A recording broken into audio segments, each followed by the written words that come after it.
Thank you everybody for coming. This evening, we have the great pleasure and honor of hosting Jacob Metters, an artist and art educator. He is an assistant professor at Arizona State University. His work has been exhibited nationally and internationally, and he also speaks on Indigenous art, both in the United States and abroad.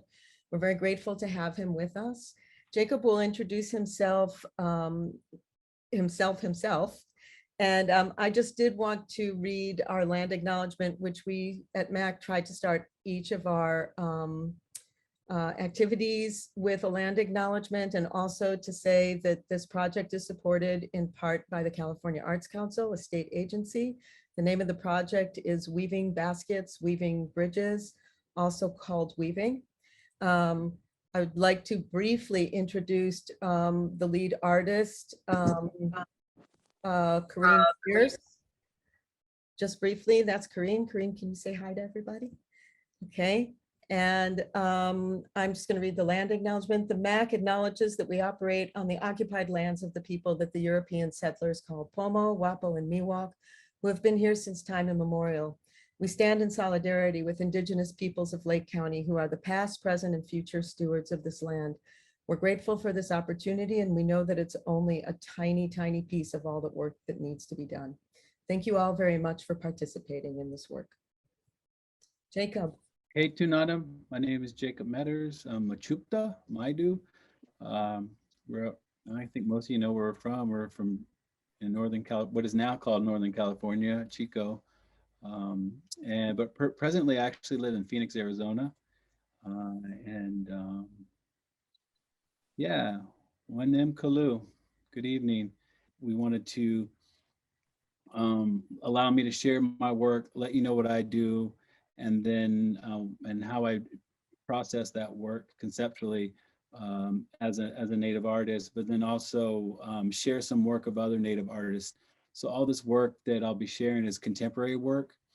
So when speaking about contemporary art tends to exclude Indigenous people, Native artists in America. Often Native artists are outliers. Their work's not seen as or part of the context of current times. So quite often looked at things from the past or relics from the past or objects that are just being made that are about the past. So when this work approaches the contemporary art world, it breaks barriers quite often and disrupts the norm. And so this is why I turn to the term indigenizing contemporary art structure, or indigenizing 21st century art, because this disruption and this barrier breaking.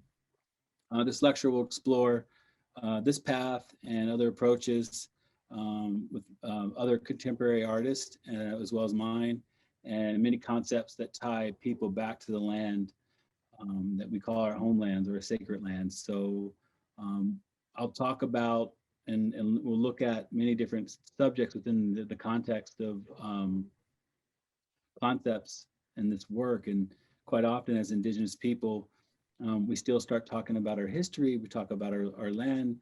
We talk about our ancestors. We talk about the current issues that that we deal with as Native people.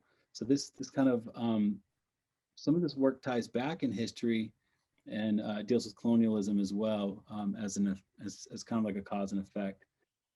So yeah, so I hope you enjoyed the lecture. It's a pleasure to be speaking with you, and thank you for your time. I really appreciate your time. This is just a quick little image that I'm throwing at you. This is a piece by Post Commodity, and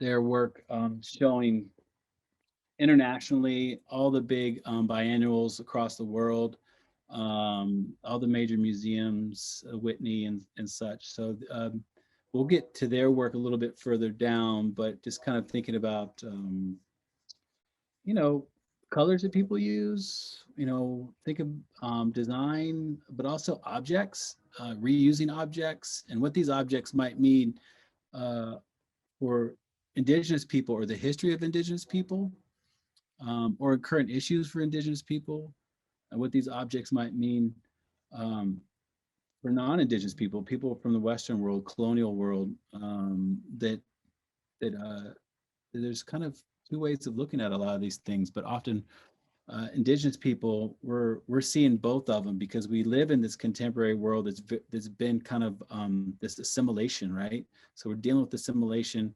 We understand what it means to be quote unquote in the white man's world because we were forced into the white man's world. But the white man doesn't really have to be forced into the Indian's world, and so it's hard for them to make that transition to see what we see on our side, but we easily see what they see. So often you see objects that that that that the non-native people are accustomed to seeing. We attach ourselves to those objects and try to change their perspective, and that switch in perspective allows them some kind of, I would say, a crutch, some kind of way of starting to attach themselves with visual imagery that they're comfortable with seeing, that they can see and go, oh, I know what that is. But then, changing that just enough where we indigenize it in some way or have an indigenous discussion with that allows them to have an identifier, visual language, right? That they can tie themselves into, and that allows them to kind of be a little bit more into the discussion, right? That art can be. So see, next slide. So here's my real starter slide here. And Indigenizing 21st Century Art, Land and Its People, and that is a colotype. So I'm going to go ahead and start with colotypes, and we're going to start with some of my work, and then we'll move into work of other artists. And so this series right here, I started this coming out of grad school, and I showed this in my thesis, and this is quite a few years ago. But it still shows, it still gets around, and it still, I think, has a lot of impact. And what I was dealing with the concept here was that I was reading I do a lot of research, and I do a lot of reading books of history. And when I'm looking at these books, I think about the other stories that aren't being told, the indigenous stories. So I, I look at how American history is often explained by the colonial position, and also it starts with the colonial contact of North America, Turtle Island, right? So that's where the story starts quite often in American history books, in American schools, growing up as a kid, even going into, even in college, students aren't forced to understand the indigenous history of this land, but they have to learn the colonial history of this land. So I wanted to think about how we switch that story around. And so I started researching different native people from Turtle Island who had traveled to Europe at some point in time. And so the story kind of starting with natives going to Europe versus Europeans coming here. And so instead of expanding this conquest into America from the European stance, is thinking about indigenous people traveling to Europe, and that being a standing point in where we start to talk about Native history and the important people in Native history. And so this expanding Europe is where I started with that. So what I did is also started looking at archives. And so I was at the Getty, ASU archives, and a few other archives, and I started looking at original prints, original historical documented prints. So this is an original Charles LeBrun print that I took a photo with a digital camera at the Getty, and I took quite a few of other prints, but I was looking at a lot of European prints that dealt with myth, religion, and storytelling. And I wanted to find a way that I could kind of make a shift on that.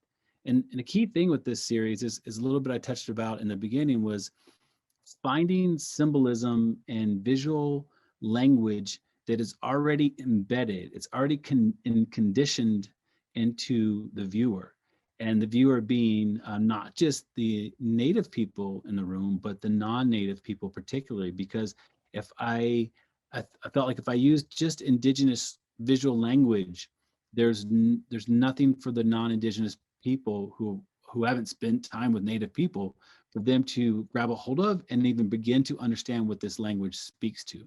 So for me, it's kind of like a stop sign. We all understand that the shape and the color of that sign means stop, and it becomes almost international, that sign and the color.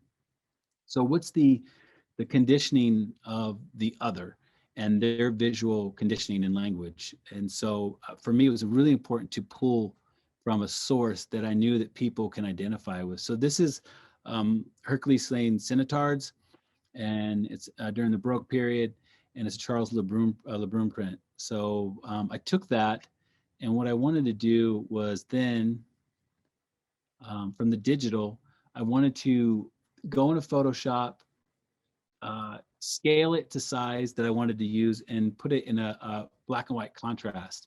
And then what I did is I printed it out on a printer. And then from that, I put and then I only cropped this section that I wanted to use. And then I made a colotype out of it. So I think the non-printers in this room, a colotype is a 19th century photo process. So that's starting from a digital photo in Photoshop, moving to the photo with the print as a background with a film camera, and then go into a colotype process, which is even further back in history. So I'm digressing in process here. So I'm not just talking about the history and the objects, but I'm also talking about that with the way I handle the work and my process. So my process means as much to my concept as just than what I'm showing you or the story I'm trying to tell to you. So the series, I'll have handset type as the titles.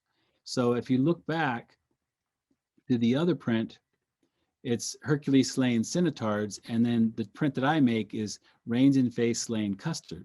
So what I had to do was find different Native people in history where their story might somehow fit the title of the original print in some way. So the idea of somebody slaying somebody. So taking out Hercules and taking out Centaur, but what names can I exchange for that in Native history? And so it was said that Rains in Face was the person who slayed Custard. So then that's how that title comes to grip in this piece. And so this is the same process I used in every piece in this whole series. And yeah, so here's a few more. So betrayal of Christ becomes betrayal of Donnacona. And what more can we do? This is a Goya print on the right, and then that becomes what more can Squanto do? So I'm also inserting, as you see, these little plastic Indians. So the idea of the kitsch, the toy, the image that becomes this thing that you give to children to identify as an Indian. And this becomes a juxtaposition to this high-end classical European art. So trying to level this in some way where it becomes dismantled, not only in process and through the history of the process, but also through the imagery as well. And after that, I decided during my exhibition called Alternative. So the idea is alternative. The word alternative could be broken to alternative. So the idea alternative being the other, or alter the native. So the idea of colonialization, assimilation, altering native people. Then thinking about capitalism and how that affects us as well, and in the United States as Native people. And so appropriating indigenous culture is also something that's going on. So I thought, well, why don't I take these beautiful colotypes that I spent so much time on, and I will appropriate them before anybody else does. And then I will make a puzzle out of them. And then that will be something to put in the gift shop. So kind of like beating to the punch before you can appropriate this work that I just did and sell this as kitsch or some kind of, fun toy, an umbrella, a poster, something that would be in a gift shop. I decided to go ahead and make puzzles out of these and kind of get ahead of the curve as a statement.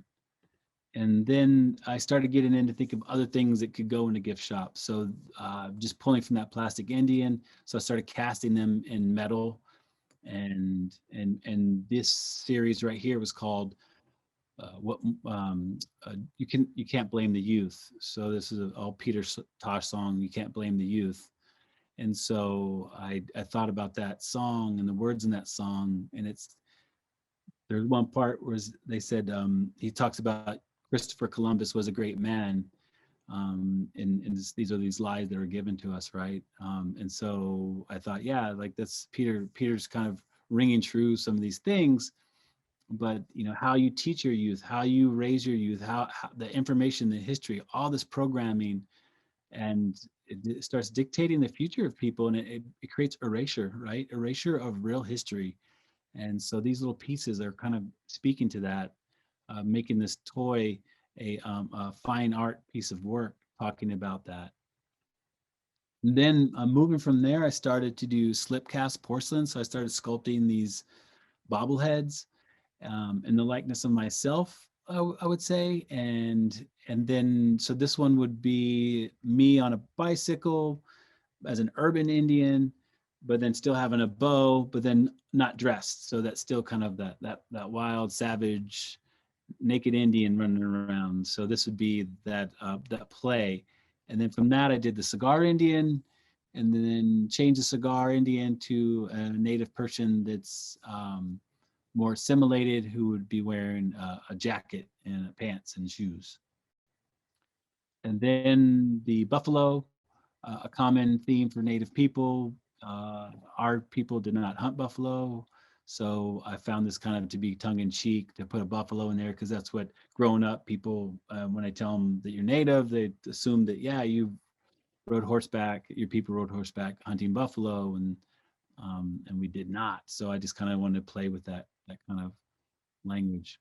So here's a shot of the actual gift shop, and you could see there's a cash register, there's a display case, there's a place for shirts, and there's a sign that says this is the alternative gift shop. So this is there's an alternative exhibition, and in the corner here is the gift shop. And so this stuff is not for sale, it's just an installation. It's just to kind of give people the illusion as soon as you walk in the door that this exhibition at this anthropology museum at ASU actually has a gift shop as well. And there in the middle, there's the rack that's kind of tall, and that is all things that I bought on the internet to dress up and play Indians, right? So the fake arrows made out of bamboo, the headdresses, the feathers, the moccasins, the neck chain, and then there's also bags of Indians. So I took the plastic cowboys and Indian bags. I got rid of all the cowboys, and then I just filled the bags full of Indians. And so I just put that bag Indians and Indians. And so that would be the kind of appropriated material. So that appropriated material I appropriated back for this exhibition. So yeah, so the gift shop was fun because it was kind of almost like an installation slash social engagement, because the fun thing was that people would buy into this stuff, and they still wanted to buy it. They still wanted to go to the register and purchase these items, and they would get upset because nobody was manning the register, and they would pick things up and get told to don't touch the art, put the art back. They would come to the counter with a piece and want to buy it, and get upset that no one was there to ring them up and ask somebody to ring them up, and then they got told to put the art back and not to touch it. So it was fun for me to kind of play with that and see people fall into the one thing that I'm critiquing and actually be what I'm critiquing. And here's a detail. There's also coffee mugs, keychains, buttons, stickers, all those good things.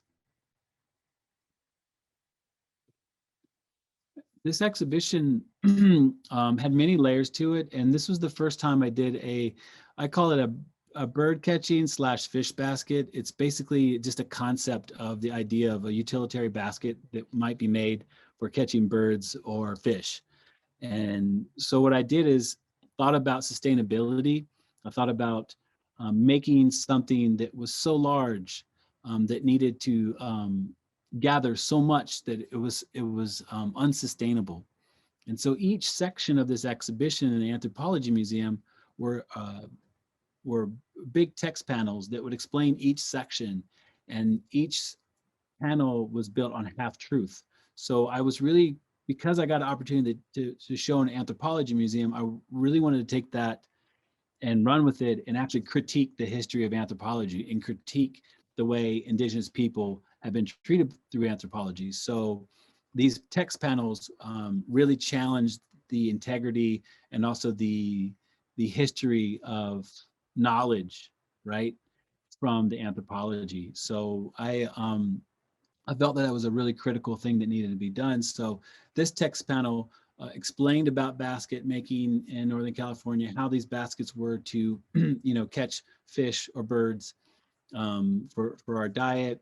But then it also started talking about people encroaching into these villages where these baskets were being made, and that the people in the villages had to make bigger and bigger baskets to catch more fish, to catch more birds, because they didn't have to just feed their own people; they had to feed these other people, and that they just got bigger and bigger and bigger, and to the point where they were catching all the fish and all the birds, and there was none left, right?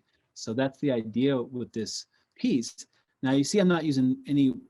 I'm using just pines for the long shoots, but then the weaving, actually, that material is Cat5 ether cable. So that's the kind of internet cables that run through buildings and houses, and that kind of is kind of fading right now as far as internet technology. It's still being used, but it's kind of fading a little bit. But it's because now more things are wireless, and they're just like little wireless hubs everywhere that maybe aren't hardwired into each other. But this idea with this material is the idea that I wanted to use current communication technology to talk about the sustainable or unsustainable habits of the land and colonialism.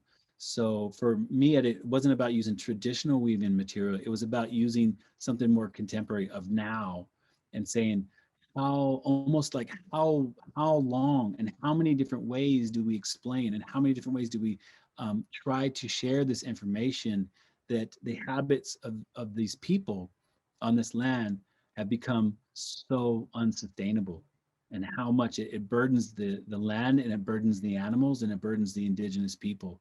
And so so that's the idea, is that this kind of like a long discussion about how many different ways do we have this conversation, and for how long must this conversation go on before it's too late. And this is just a detail here of the basket.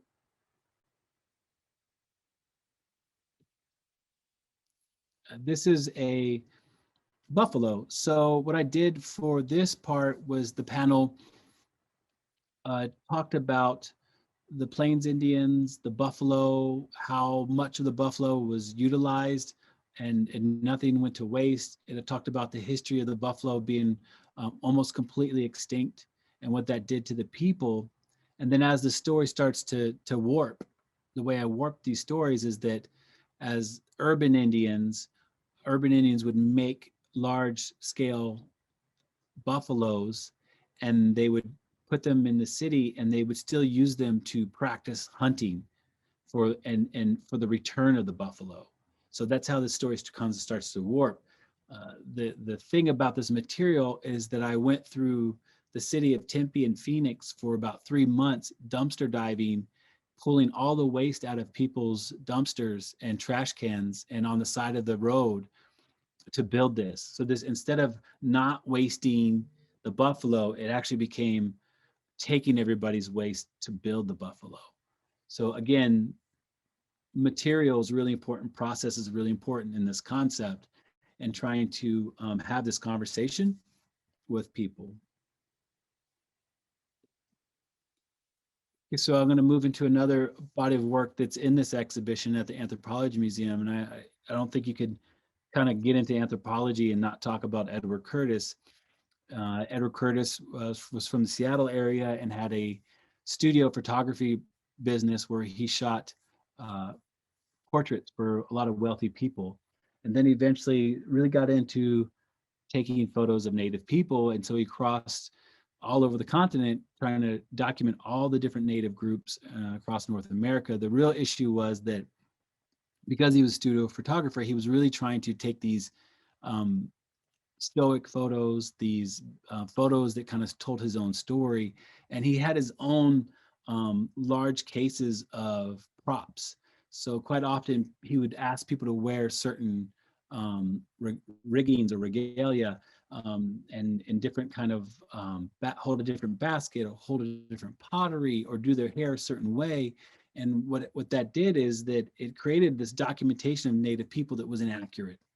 It also started creating the noble savage and the stoic Indian kind of visual imagery because none of these Native people were smiling or laughing or enjoying. And so over time, historians, anthropologists, people started using those photos as references to those specific indigenous people. And what happens is they start telling Native people who they are based off of their research and their documentation that's actually very inaccurate. And so that effect on Native people and the next generation, the next generation, and the next generation, it becomes very taxing and hard to deal with. And so then you start to, I mean, think about it, if you keep being told the same thing enough, you start to actually believe it, or you get so confused, you start to have question your own identity, right? So these are issues that Native people still deal with today. And so this text panel basically was talking about this story that I just told you, but then at the very end, I I said that one conclusion to all of this work that Curtis put together was that Indians don't smile or laugh. And I made my own photogravures. So these prints that you would see of Edward Curtis are photo etched copper plates. It's a 19th century photo process, pretty painstaking process. Takes quite a bit of time to make the plates, but then also to print them. And so I started this process myself, and I just started shooting people in our own community in the Chico area. So this was my cousin and her little baby, Michael, that she had just brought home from the hospital only like that day or the day before. And so I shot this with my medium format Hasselblad and then processed that film myself and then made films, enlarged them, and then made gels, shot the gels with these films and then adhered the gel to the copper plates and then etched the copper plates and then cleaned them and then inked them and then printed them. And so you see that embossment that goes around the image. That's the actual where the copper plate is. So the image area and the copper plate area are slightly off just because I wanted to mimic some of Edward Curtis's prints. And then ASU has a collection of Edward Curtis prints that are on long-term loan, and I was able to have access to them. So what I did is I would go into the archives and look at all these prints, and I would have a whole bunch of ink that I mixed, and I had samples dried on the sheets of paper, and they're all labeled out. So what I was doing was trying to match up the color and the sepia tone directly from his original prints so I went back like 3 times until I had the perfect color. These are grindstone dancers that visited Chico for just a little social gathering at the park. And it was nice because we had art, and my sister Allie was doing a bunch of art with the kids, and I kind of helped out a little bit. And then also we had the mobile dental unit there, and the kids were getting their teeth checked.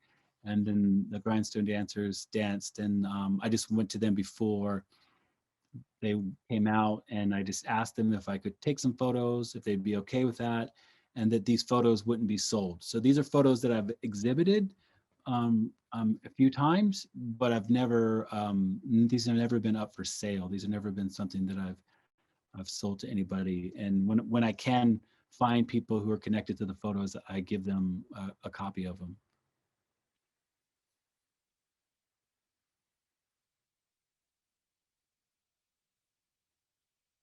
So it's really interesting how these almost feel like they're very old because of the process, but then you can look in the background and see these little hints of current times. or like just details on a shirt, or in the background some blue jeans and tennis shoes.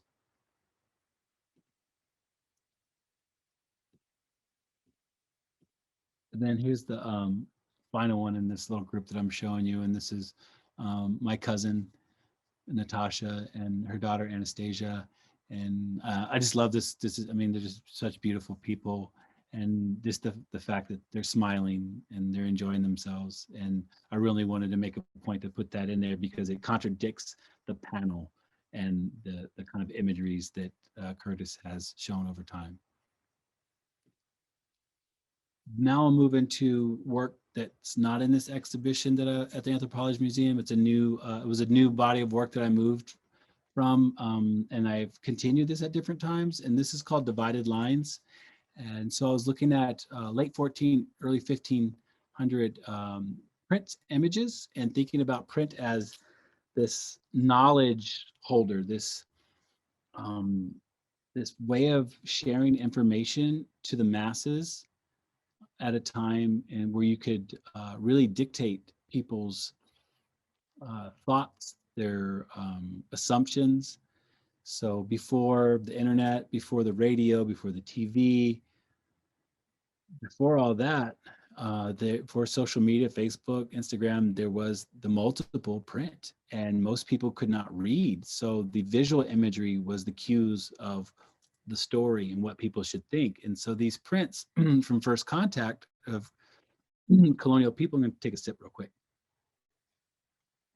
These prints were showing Native people as savages, Native people that were barbaric, Native people that were cannibalists.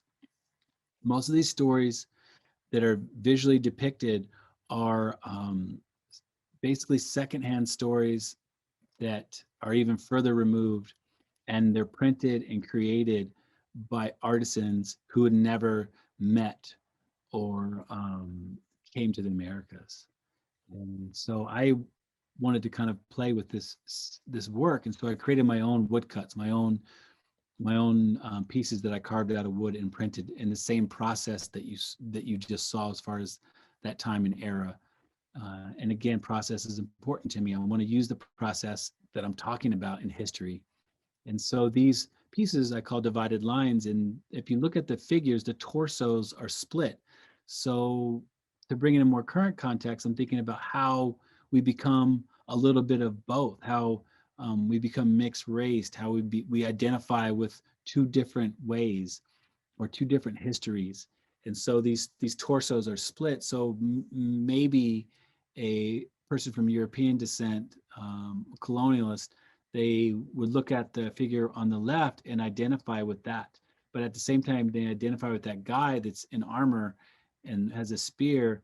They're also identifying a little bit with what's beneath, which is the lower part, which is the indigenous side. And then on the other side, the indigenous person here and now has armored pants and these metal pants. And now, so the indigenous person might be now then okay identifying with a little bit of that other person, that other society.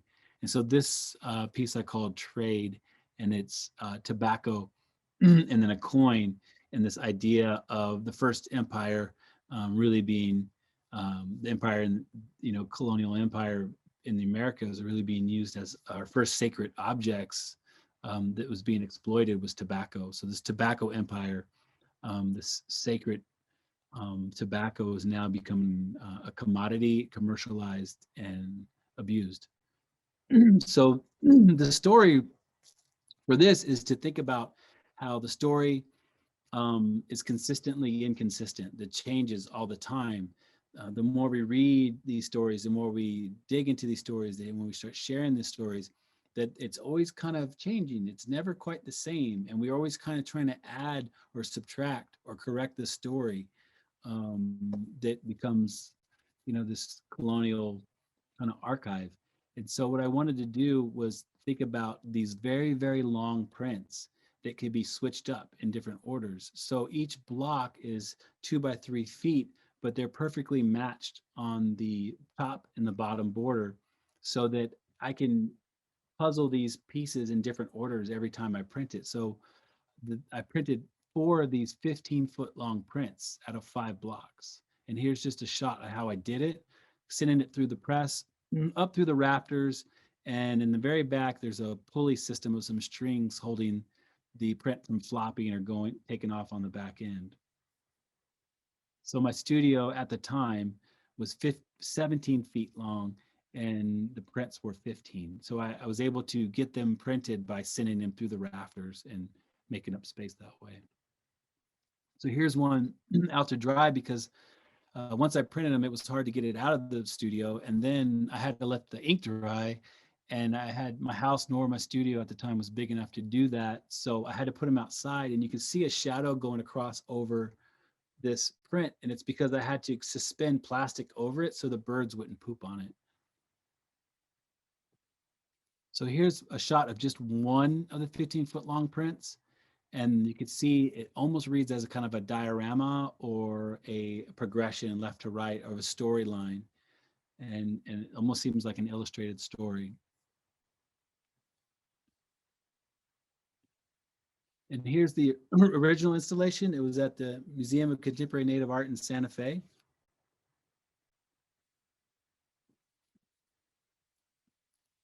So each one of these is the same blocks in a different order. So what I'm trying to do is confuse the viewer in thinking a question, not an answer. I'm really asking a question with this work. And because I feel like questions within the work is a little bit more powerful than dictating people what to think. So the question here is, what's the story? What is the story? What is this supposed to be? How am I supposed to read this story? Which one goes first? Why is it mixed up? Why is it not consistent enough in reading the correct way? And making it consistently inconsistent. And these are just details of each block. I would have a little bit of fun with some of these and have my own little personal stories in these.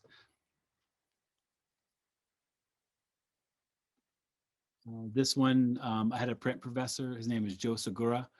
And so the conquistador on the right holding the sword / cross, his face is the likeness of Joe Segura. And so the sword being not only a weapon, but also the cross, right? Being a weapon, religion.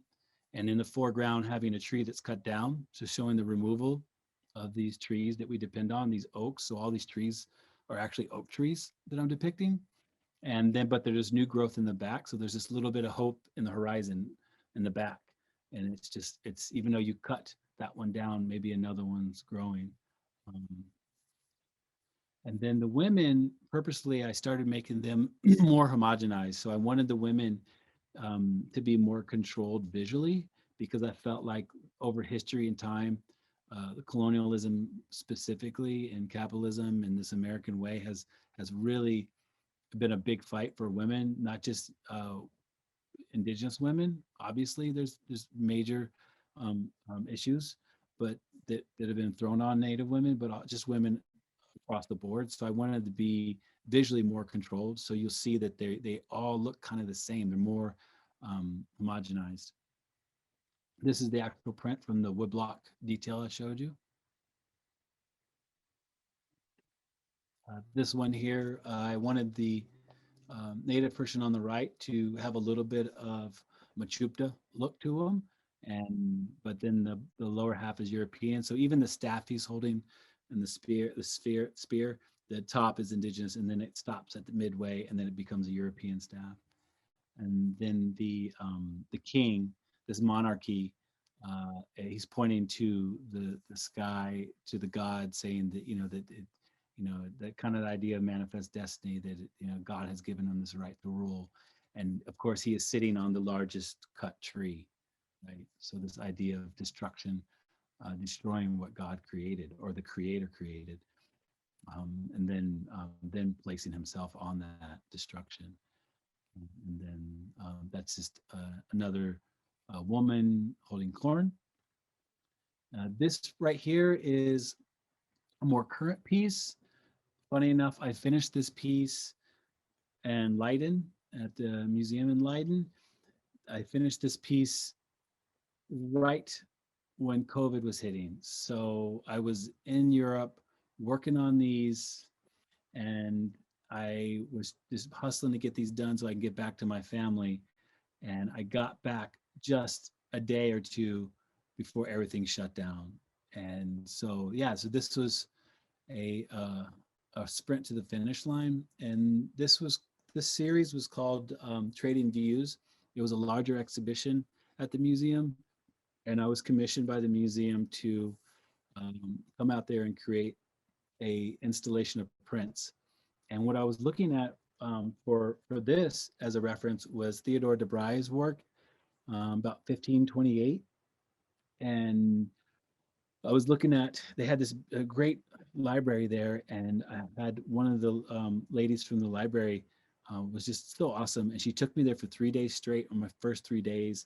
And I looked at just tons and tons of prints, but most of them were Theodore de Brye's prints. And I was looking at all this Dutch imagery of native people. And I thought, this is my source material to continue this Divided Line series. And the first series of Divided Lines, I did not have my wife and child. I did not have my family. And so this one, I started to think about healing and leaving a place for healing, a place not only to talk about this stuff and the trauma and the history and how it still affects us today, but also to think about all my pieces of work need to have some place in it that it allows not only the viewer to rest and heal with this information, but also I think for me as well as an artist, it was important. So this piece in the middle is we're looking at a roundhouse and the smoke coming up from the middle of the roundhouse and the big oaks, and then up there the acorn and the basket, and then to the right is an indigenous man with a European bottom. So he's holding an arrow, but then the arrow turns into a sword at the bottom, and then the bow as it comes down past his waist becomes the butt end of a gun on the European side. And then above that is the little angels. And this is a little European angel. And he's pointing towards the other side. And he's has an indigenous man with a hatchet charging the other side. So the idea of violence. And then on the other side, we have the European man and with the upper torso, and above him is the little angel who's actually indigenous, and then he's pointing to the other side, and he has a European man with a rifle um, chasing that other direction. But in the middle, the divide is a place for ceremony, a place to heal, a place to pray. And so I found that to talk about the history, to look at these images, but to bring it into a place that might in my view might walk away better. And for scale, this is just a diagram of how this was installed, and this is just a mock-up, so you can see the scale of these prints. They're actually quite large prints.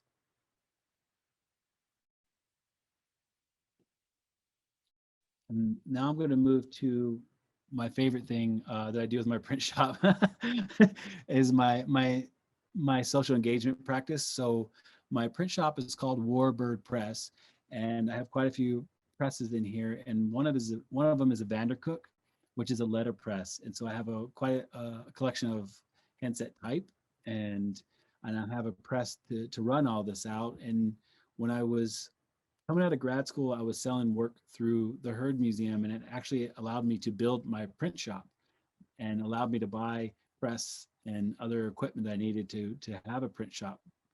But the other thing is the work that I was starting to sell was starting to become put in museums and galleries. It was starting to sell at price points where I felt like part of my audience didn't have access to that. So what I did is started buying these newspaper vending machines that I would find, and I would do large stacks of prints that I signed in edition, and I would put them in the vending machine, and I would put them in public places. And sometimes you would just need quarters to get a print, or sometimes they would just be free. But the idea is that I could disperse this information, these prints, the things that I feel are for everybody. And that's what's so powerful about the print, is that it is the multiple, and a lot of people can possess these. It's not just one painting or one sculpture. And so I just been on a quest, and I still continue to do this to this day, is to get these vending machines out. And I do different series at different times. So this one that you see here was, I was playing with the civil series. So different ways to use the word civil, but then using these kind of logo-esque indigenous heads, this kind of appropriated imagery you find for logos, for businesses, for sports teams, things like that, to be placed in the middle. And here it's an installation. So in a gallery, I put up two monitors. One is on the right where you see me doing the process of printing. And then the other is actually a surveillance camera inside the actual vending machine. And also in the vending machine are two contact mics hooked up to subwoofers. So in this quiet gallery where people are looking at art, what I want to do is I wanted the exchange of currency to disrupt the environment. And that's why the contact mics are in there. And then I also wanted to be surveilled. I wanted people to realize that, this exchange they're doing, it's being watched. So very governmental, very capitalistic kind of play. And then that print in there that I picked was civil forfeiture, which means the government can deem the right to take your possessions, your land from you if it sees fit. So if civil forfeiture is basically a law term, meaning like if they decided that they really wanted to put a highway through my house, they can just take it from me, no matter what my rights are to the land. And so I found that as a great equalizer, because that forfeiture could be applied to not just Native people, right? That forfeiture actually can apply to any citizen. But it's Native people that mostly have the lands taken from them, right? Then I did another series with the vending machines, and this was a residency at the Museum of Contemporary Native Art. Andrea Hanley put this together when she was there. Wonderful person, did an amazing job at the Heard Museum, did an amazing job at this museum, and now she's at the Wheelwright Museum curating. She's just amazing rock star, Danae woman. And so she brought me out there for this exhibition, curation exhibition, basically, and it's a social engagement fellowship and residency. So my thing was to go there with some of my letterpress equipment and go there with some of my type and to do interviews. And what I did is I interviewed different people from the community. And James Rutherford, he's been there multiple generations, the only non-Indigenous person that I interviewed, but works with a lot of Indigenous artists. And so has his family for quite a few years. So I went to the gallery, and I'd sit and do these like hour to 2 hour talks, just having coffee and just talking story and just shooting the shit. And then I would, with their permission, record everything we talked about. And I would go back to the studio or go back to my room where I was staying, and I would listen to these talks over and over and over. And then I would find something that they said in that talk that I wanted to use as a quote, that I wanted to share back with the community at large, or anybody who was visiting the community for that sake. And so I would then text the person, hey, this is the quote I would like to share. And so I would send that to them. And if they said, that's fine, you could use that, then I would set that in type, handset type. I'd set all this in type, and then I would print an edition. And then that would be one print that goes in the vending machine. And Ope Wenge is the indigenous name for Santa Fe, so that's why it's under there. And then so Lee Francis, the Laguna Pueblo, and then so I sat and did the same thing. I sat and talked to him for a long time and talked story, and then he would give me all this information, and we knew each other, so we'd go back and forth with all personal stories and different stories about our tribes and this and that. We just everything, just go through the whole mill of discussion as you would do with a friend. And then I would just sit there and listen to it. And then I would find something he said that really resonated. And then I would set that in type if he said it was okay. And then the same with Jason Garcia, pretty awesome guy and really amazing artist in Santa Fe. He does he's also a printmaker, actually. He does pottery, painting, a lot of different mediums, and also a really good printmaker and just good person. And so same with him. And Juanita, a really amazing person. All these people I interviewed were just great people, and still, friends with them today. And yeah, so these stories I would just share with them, and then I would put them in the vending machine at the museum for anybody to come in and get a print. So here's a shot of another print that's just out in public. Here's one I did for the Indian market in Santa Fe. So if you ever been to Santa Fe during the Indian market, it's quite the spectacle. There's obviously just hundreds of artists, and there's thousands of people there to look at the work, but also there's a lot of people there just to look at Indians. A lot of people will just walk up and just start taking pictures of Indians that they don't know and not say anything and walk away. So yeah, so that whole, it's kind of disturbing as a native person to just have cameras put in your face, but it does happen.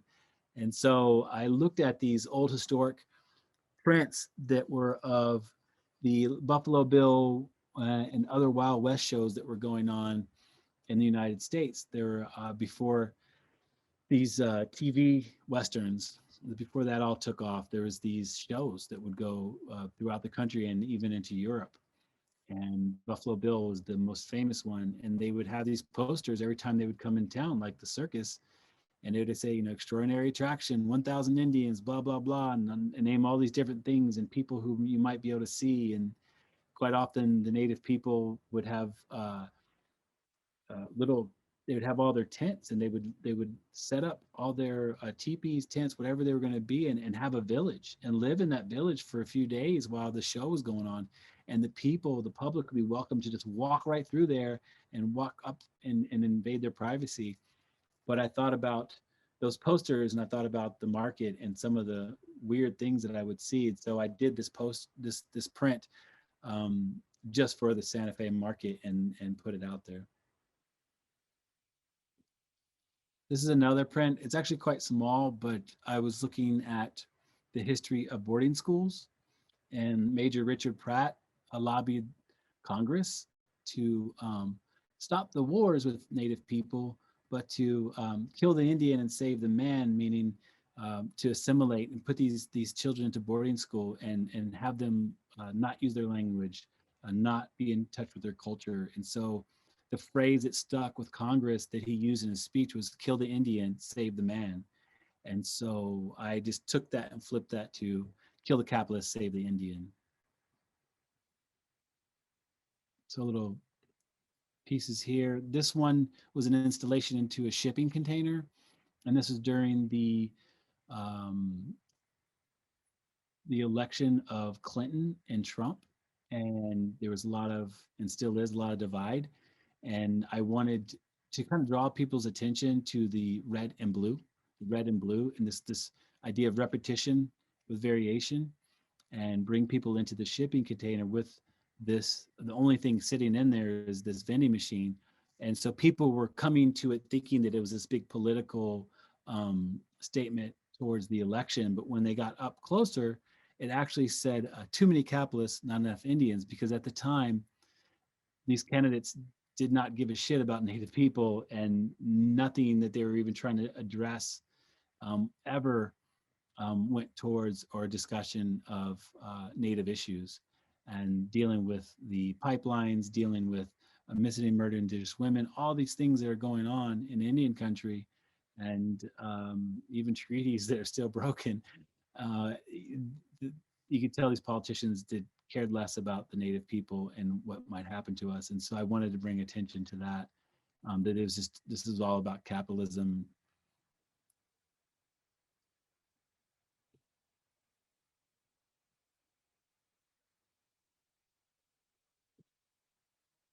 And this is one last print from that series I wanted to show and share with you. This was a print that I did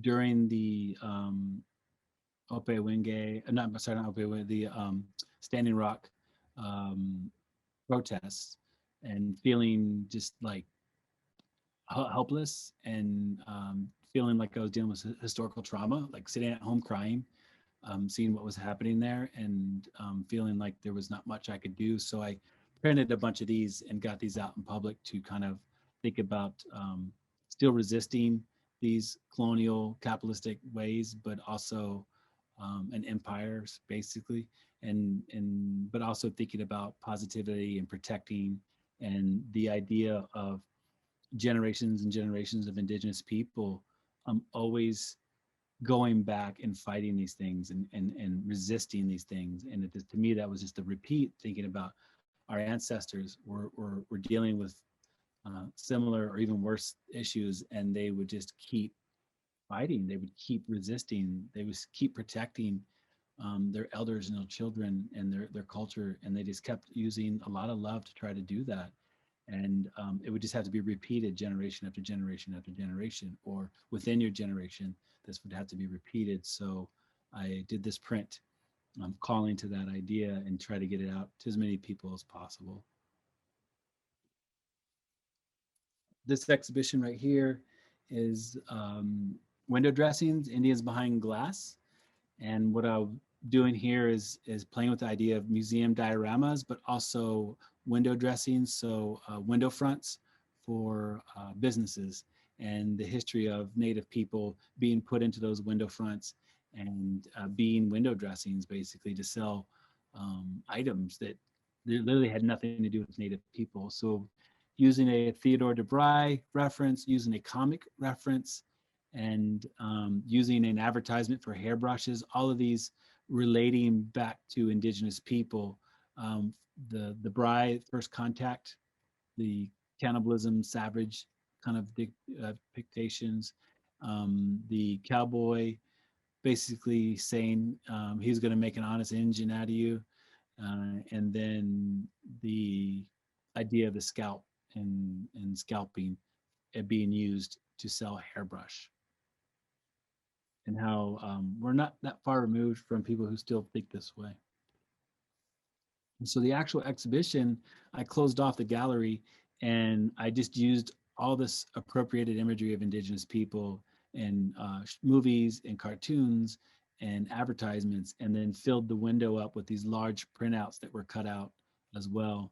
So you could only see this work by being outside, not actually going in.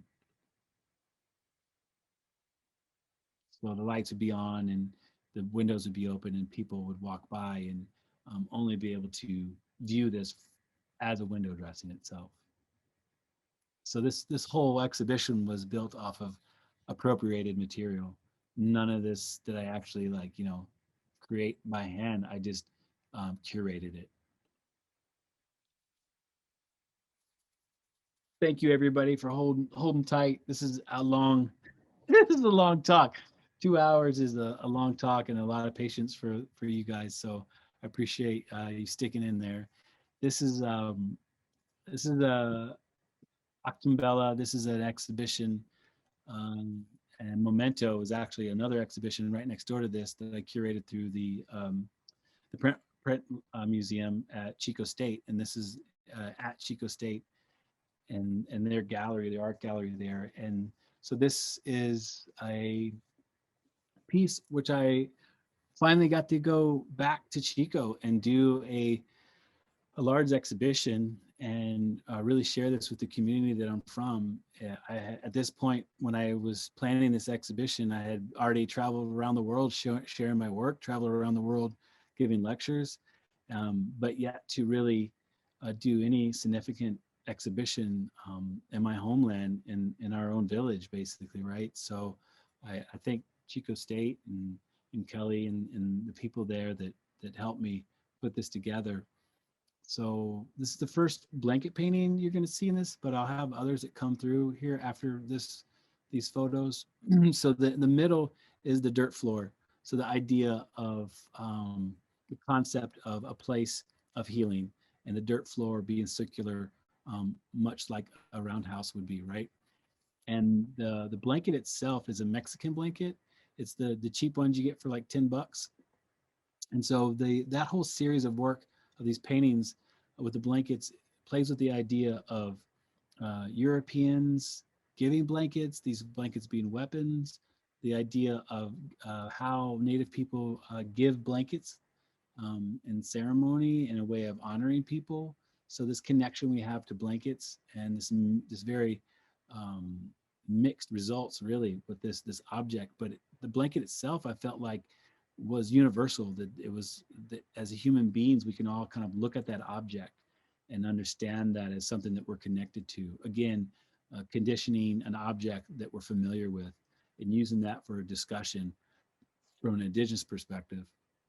And then this blanket kind of being over the the dirt floor suspended, really because the colors I picked for this were from the Paradise Fire. So I was getting all these images that were my cousins and family members were sending me of this fire that was coming, through our homelands and heading towards Chico, and just every day, multiple times a day, just checking in and seeing and getting updates and worrying about my family and my people. But I would always see these pictures of the sky, and so I couldn't get that out of my head. So bringing this blanket back after the Paradise Fire, I wanted to suspend that over. And I was my undergrad degree was in Savannah College of Art and Design, and it was in painting with a minor in printmaking. So I started actually doing this work there, and I just kind of continued to do new pieces of these blanket paintings over time. But at the time, I was really questioning what I was painting on. I was building stretcher bars, I was stretching them, I was making these beautiful canvases, but it was so European and it was so colonial in root that I really felt like what I painted on had to be just as important than what I painted. So I started thinking about what can I paint on that speaks more to my ideas, my beliefs, my concepts, that has more power than just this canvas stretched. And so that's how those actually got started. And so on the back side of these, they're always floating, so you can see the backside is the original pattern of the blanket. So the front side is completely been masked, but it takes a lot of time. So the process is a lot of transparent layers of paint that build up that final um, color that you see, the final look. So for me, it's also a process that's helpful for me in kind of a meditation, because I slowly see this old pattern go away, and it kind of goes back to this pattern of home and indigeneity that I'm more comfortable with. The print you see on the right, it's all painted gold acrylic and on the back, but on the front is actually salmon and some patterns that represent the flow of the water. And so thinking about the gold rush and what it did to the environment, to our people. So the patterns are that flow, but it also represented our people, but also the salmon, our relatives, and what happened to them.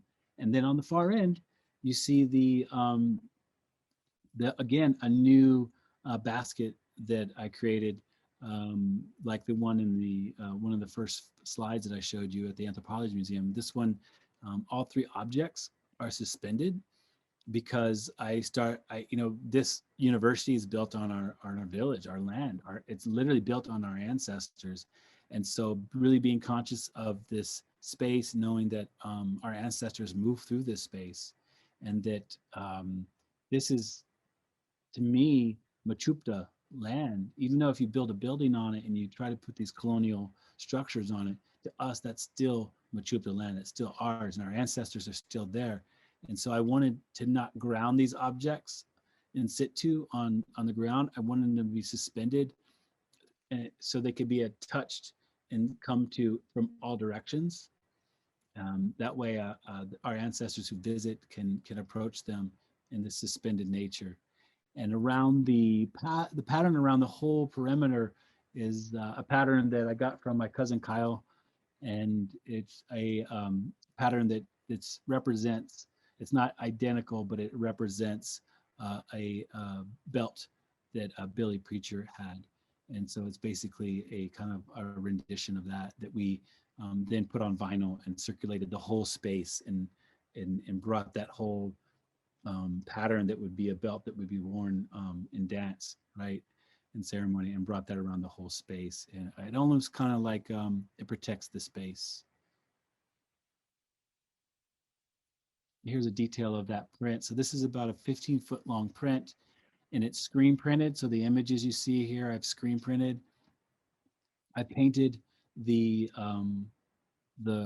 very thin transparent blue over top of these. So it's printed on white paper, and then I take acrylic paint with a lot of medium to make it transparent, and then I paint over top of it. And that also helps with the kind of looking like these some of the fish look like they're a little further back in the distance, because it kind of knocks them down, the intensity down a little bit, so they're not as rich and dark, and it feels more like it's I guess in the water.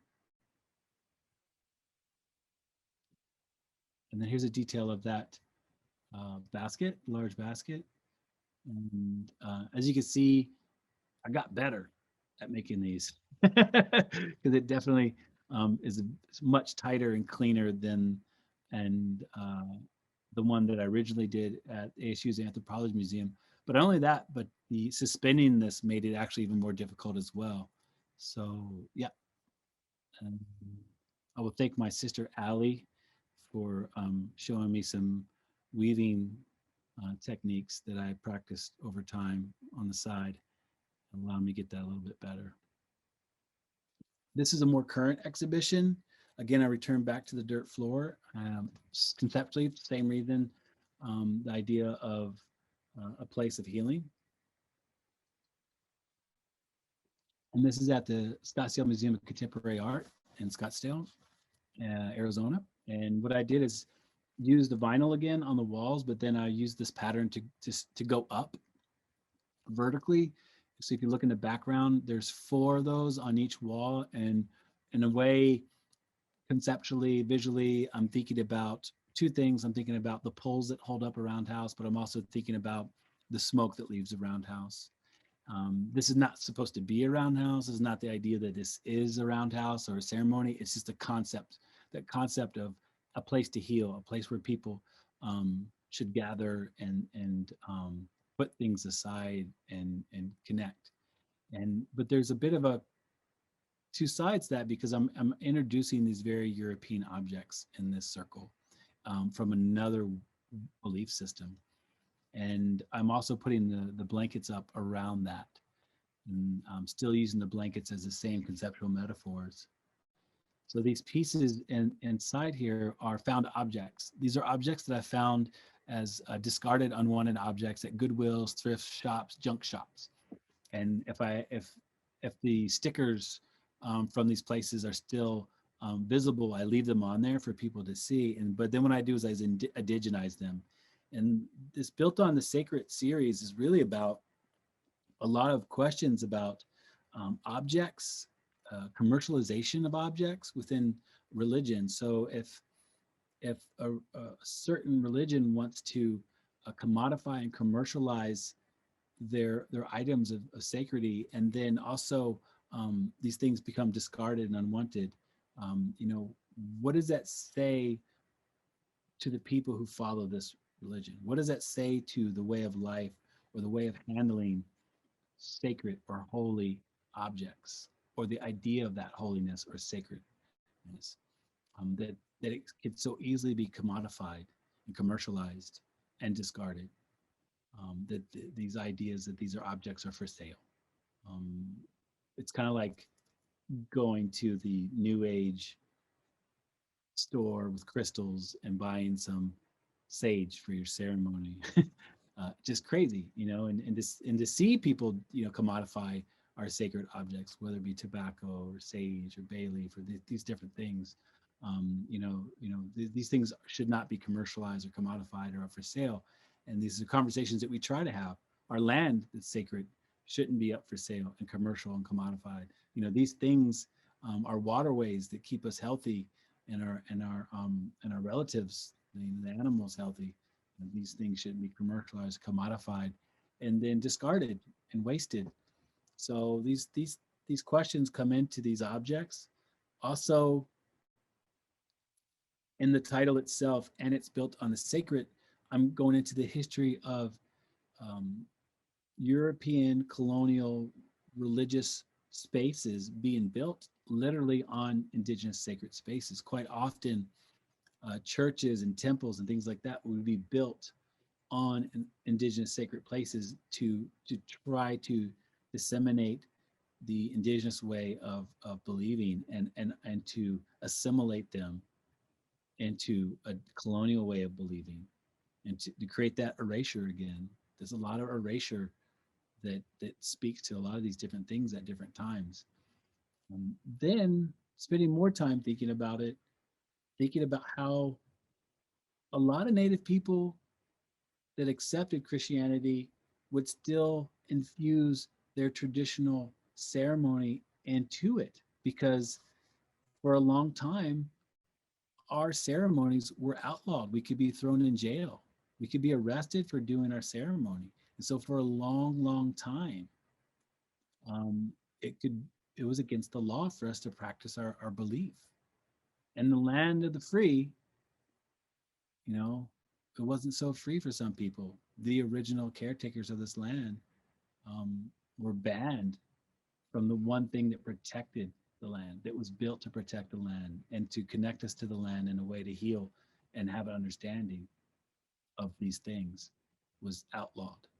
And so quite often Native people would infuse some of our ceremony into these colonial religions just to keep it going because it allowed us a little bit of breathing room because it just looked like we didn't really know what we were doing in church, but it was just a way to hide it.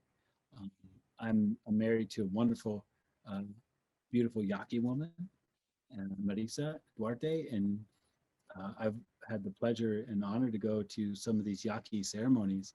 And to this day, I have never seen it infused more perfectly and complex than the way Yaquis do it. Going to a Yaqui ceremony is very tricky and complex, and there's so many levels to the indigenous ceremony and the colonial ceremony all coming together and woven into one piece. And it's extremely interesting, but even more beautiful. And so these objects are in this space of healing, and they're speaking to these core questions and concepts and discussions that we as people um, still need to have and clear out and create a better understanding.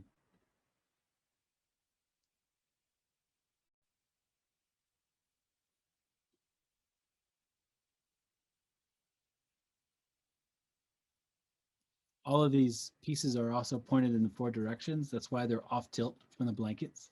So there's four main walls to this gallery, and the blankets are squared up with the walls, but the actual pillars are tilted because they're actually pointed in the four directions.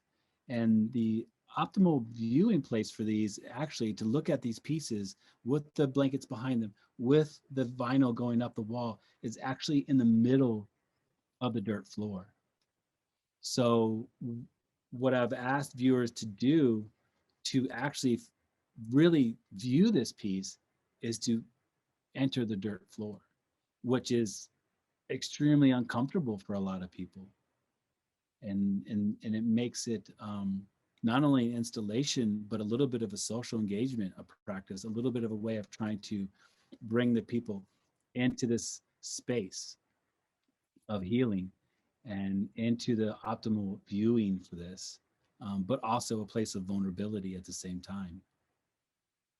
And this Pope figure, or cardinal or what have you, he, I'm not Catholic, so I apologize. The cross that he had in his hand was removed, and then I put a twig of willow in there.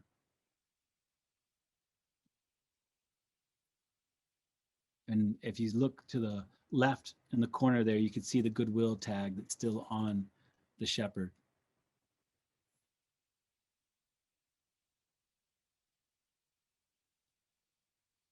This is a continuation of this series. It's a plate I found again at a Goodwill or a junk shop, and this a basket pattern that I created on it, and this piece is called "Manifest Destiny Has Left Your Plate Empty."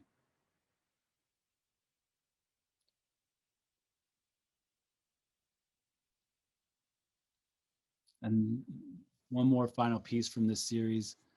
Um, Creator is a Woman is the name of this piece. So wanting to speak to our Indigenous women and more importantly, as how important they are to our communities, our families, how important they are to our land and our relationship to the land. And they really are, um, you know, the creators of what we have. And so this is the blackest black paint I could get on the market to create like a void, and then using gold leaf to do the basket pattern. So I'll periodically use gold in some of my pieces to reference the history of gold mining in California.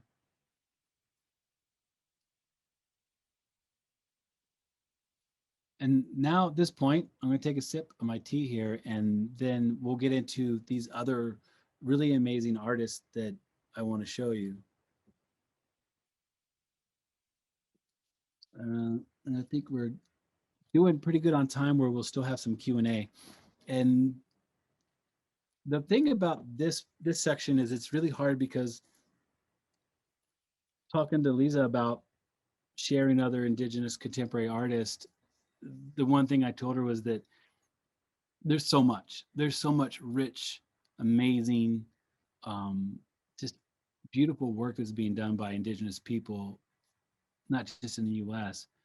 Uh, that it to truly do a lecture on contemporary Indigenous art um, wouldn't be 2 hours. It would be, you know, a semester or 2 semesters, two different levels of this. This is a lot of work. But also, I want to remind you that I'm looking at this work and talking about this work not as a historian, but a practitioner of art. I am an artist talking about artists. I'm not a historian. I'm not, you know, even though I do lectures at the university and talk about different art and Native artists, I'm speaking, and I remind my students of this, I'm speaking to this work as a practitioner, as an artist, seeing what an artist sees, not as someone who doesn't make art, who's examining art.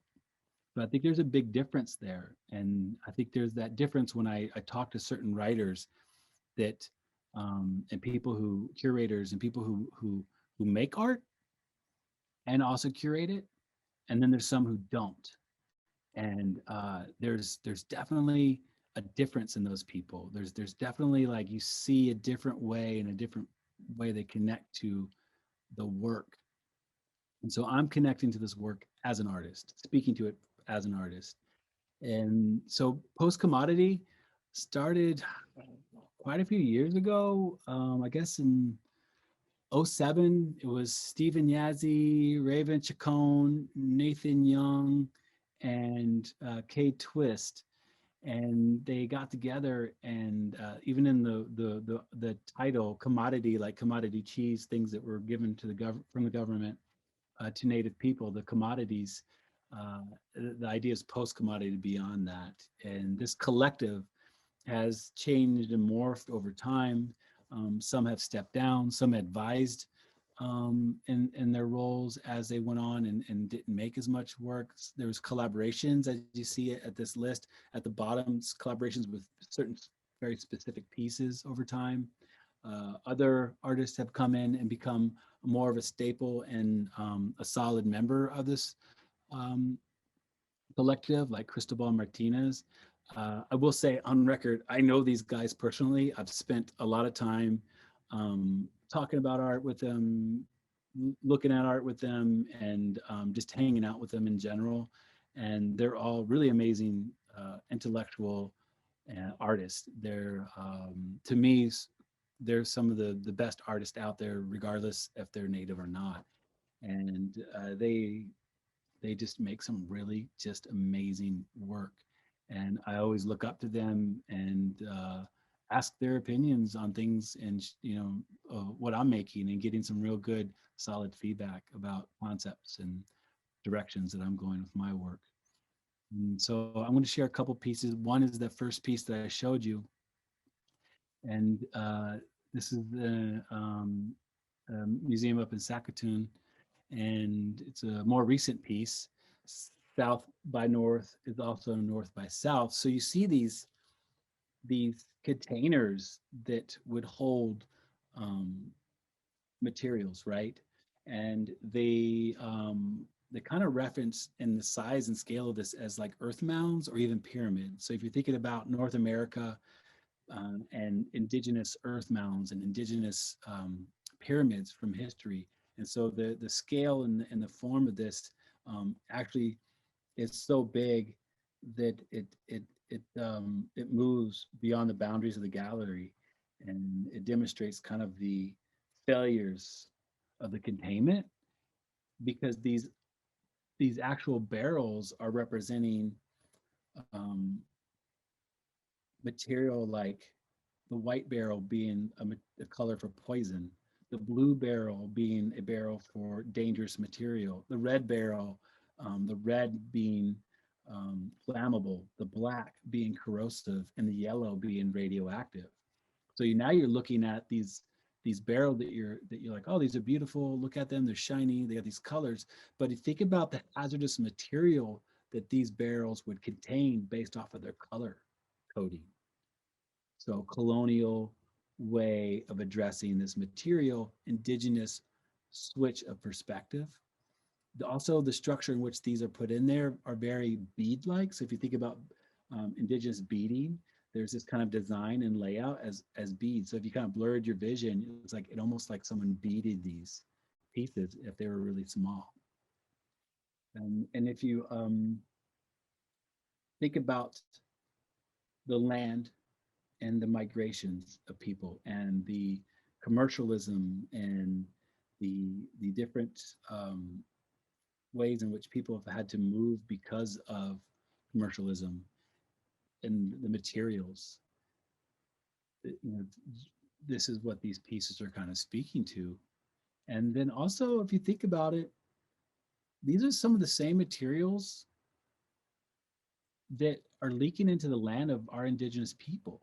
Like, we as indigenous people and the poor people in this country are the ones most affected by these materials. They mine them in our communities or near our land that our communities are in, and they leak this into our water systems.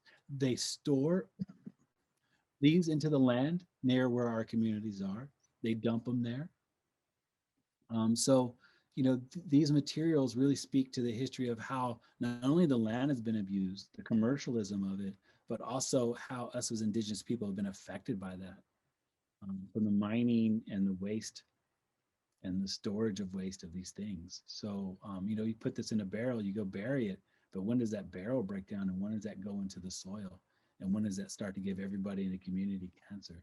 So I picked this out of many pieces they have, as just one that I could not show it. I just like, this is such an impactful piece. The repetition with variation, as far as aesthetically, the scale, the size of it aesthetically, the colors, all this stuff is just eye candy for you not to be able to look away from it. The use of Western material to connect the viewer to something that they're familiar with, but also to turn that on its head and talk about something really that desperately needs to be changed, not just for indigenous people, but for everybody, right? But more importantly, for our own people. So uh, I want to move on from that piece and talk about one more piece from Post Commodity. And this is a great piece that was done in Greece. And the ears between worlds are always speaking. And this was at the biannual. This is the Documenta biannual in Greece that they were invited to do. And so what you see there in the foreground to the left is an LRAD, 2-channel LRAD. And this is right after um, the protests in Standing Rock, and they were using these as warfare against the protesters and the native people on that land. These LRADs are sound cannons. They actually are a military grade sound cannon that, if turned up enough, can blow your ears out. And not only that, but they could be directed specifically at, pinpointed to an object or a person, and target them with a sound cannon. They put these on tanks, they put them on Humvees, they put them on ships out in the ocean. And so they could shoot from very far away a deafening, um, physically enabling blast of sound. And so what they have set two of these up on rooftops that oversee Aristotle's Lyceum. So this ruins that you see in Greece is Aristotle's place of knowledge keeping. So basically, lecture halls in which Aristotle was able to speak to students and learners at that time. And so, in a lot of ways, um, they're using this weapon cannon, right? But they're also playing um, music through that is about migration and people, and it's also critiquing the really dialogue with Aristotle. It's critiquing this honor or Western philosophy. So it's either it's like kind of honoring Western philosophy, but it's also critiquing at the same time. It's kind of like bringing them into one place and building this discussion. And yeah, so basically, from way off on the rooftop, somebody could be walking through that little space, and they can pick up this song of the singing, and this song of migration, and is basically also done in many different languages. So everybody coming through there might pick up a language from different people. There's really beautiful music speaking in many different languages about migration and people and commerce, and this kind of way of like, where have we gotten with this? Where have we gotten as a society, as human beings? Where have we gotten with this? Did it start here? Did these discussions start here, and how has that evolved? Have we gotten to a better place with all this knowledge and these theories and these ways of being? And there's like a war museum on one side, there's a veteran museum on the other side of this. So there's these different places too that really speak to this space. And so these cannons aren't mega blasted. They're not being played as a weapon, but what they can do is be because I actually when they first got these, I went with Cade out in Santa Fe, out in the fields, and I walked like um, more than a quarter mile down the field, and he turned this on, and he played at a low volume and shot it right at me, and I could hear the things he was playing in it as if it was standing right next to me. So it's almost like, instead of putting a speaker down there in Aristotle's lecture hall, the speaker's up here, but it sounds like it's standing right next to you. It sounds like it's right in your hip. And so when people peruse through this walkway in the horizon, back in the far background, the walkway, they can hear that as if it's right there next to them, but not necessarily know where the sound's coming from. So this piece right here, I think, is just amazing. I only wish I could have gone out there to see it and experience it myself. There's a detail of that, and it's really interesting that the use of material, this idea of a weapon, a military grade weapon, to make art, and to critique where we've gotten with all this knowledge, because now it seems like the best technology is just used as weapons against each other and not bringing peace. So Raven Chacon is part of Post Commodity, and I wanted to share a little bit of his work as well, because all these artists in Post Commodity are really just artists on their own, not just with Post Commodity as a collective. So this collective, these gentlemen branch off into their own work, and they all have many talents. They're very interdisciplinary, so they make things, they create sound, they create videos, they do installations, they kind of do everything, electronics, programming. And so this piece, Dinek Bahin story. So this is a story that he created, and it's shown in multiple places. I got to see it personally at the Heard Museum in Phoenix. And this piece is basically a story of creation and emergence into the current world. So this kind of like transition to current world. And what he's done is it's being the story is being read, and it's in Diné.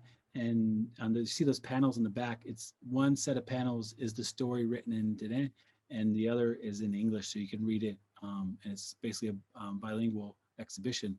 But these speakers carry the story as an audio, and what they do is they're relayed to the next speaker. So it's really interesting how he programmed this. But what I had to do to hear the whole thing is I could not sit and stand at the floor where it begins. I had to wait for that story to start, and then I had to walk at a certain pace along the direction of those speakers to hear the whole story, to catch all of it. And then it goes back and it relays back to the beginning. And so when you start thinking about this long story, creation story, that an emergent story to our current world, you think about time changing. It's a long story, right? And so it goes through the day, it goes through the night. And so along with the movement of the sound that you must walk and travel with to hear it, is the lights changing. The lights change throughout the day. So these lights are timed to very, very, very slowly start to change. So you really don't understand how this day kind of light to midday to evening light starts to be created in this room unless you spend, you know, an hour or two in here or the whole day. You have to see the whole transition of the space. So the space is constantly in a transition. So conceptually, it's just amazing the way that he's dictating the material with this concept of emerging and changing and going through this transition. Here's another piece that's just I don't know, it's just amazing.